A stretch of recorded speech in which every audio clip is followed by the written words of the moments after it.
నేరస్తులకు శిక్ష పడేలా పోరాటం చేస్తున్న నా మీద, నా కుటుంబం మీద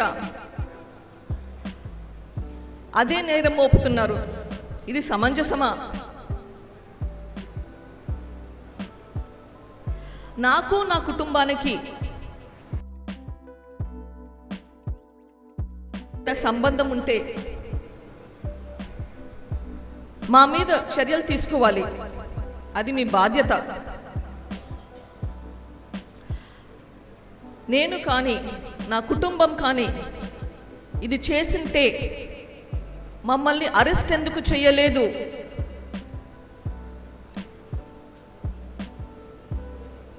మీరు ముఖ్యమంత్రిగా ఈ గవర్నమెంట్ను నడిపిస్తున్నారు. ఇది సునీత కుటుంబం చేసిందని మీరు చెప్పడం ఎబ్బేటుగా లేదు? అధికారంలో ఉండి ఆరోపణలు వేస్తున్నారు. ఇది మీ ప్రభుత్వం మీద, మీ మీద మీరు చెయ్యలేని ఎవరికి కంప్లైంట్ చేస్తున్నారు? మీరు గవర్నమెంట్లో ఉన్నారు. ఇన్వెస్టిగేషన్ ఏజెన్సీకి కంప్లైంట్ చేస్తున్నారా, లేదా ప్రజలకు కంప్లైంట్ చేస్తున్నారా?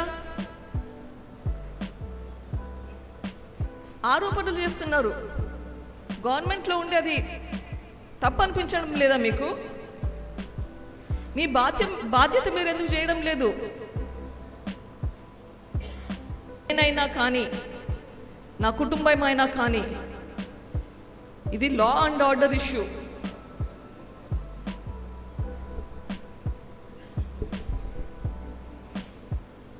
రాష్ట్రంలో లా అండ్ ఆర్డర్ అనేది ఉండాలి.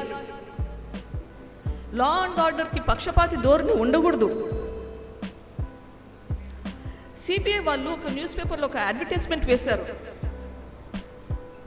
ఎవరికైనా ఏదైనా సమాచారం ఉంటే, ఈ హత్య గురించి ఏదైనా సమాచారం ఉంటే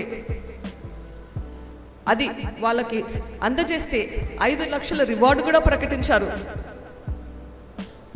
మేమే చంపినాము అని మీ దగ్గర ఏదైనా ఇన్ఫర్మేషన్ ఉంటే అది సిబిఐ వాళ్ళకి ఇస్తే ఒక 5 లక్షల రివార్డు కూడా మీకు వస్తుంది. మరి ఎందుకు అది వాళ్ళకి ఇవ్వట్లేదు? ముఖ్యమంత్రిగా బాధ్యత మీకు లేదు? మీ బాధ్యత మీరు చేయకుండా ఎంతసేపు కెమెరాల ముందు వచ్చి మా మీద నిందలు మోపడం, ఇట్లా ఎందుకు చేస్తున్నారు? ఈ రాష్ట్రాన్ని మీరు పరిపాలిస్తున్నారు. ఇట్లా నిందలు మోపడం, మీ పని మీరు చేయకుండా ఉండడానికి మీకు సిగ్గుగా లేదు? పదే మేం చేశామంటున్నారు, మా కుటుంబం చేశామంటున్నారు, సునీత కుటుంబం చేశామంటున్నారు. పోనీ జూన్ 2019 నుంచి మార్చ్ 2020 వరకు ఈ ఇన్వెస్టిగేషన్ మీ ప్రభుత్వమే చేసింది. ఆ టైంలో అన్న మమ్మల్ని అరెస్ట్ చేసిండొచ్చు కదా? మీరు వేసే నిందలన్నీ విడ్డూరంగా అనిపిస్తుంది. మీరు చేయలేకనే కదా ఇన్వెస్టిగేషన్ సిబిఐకి అప్పగించింది. సాక్షిలో రకరకాల కథనాలు వేస్తున్నారు.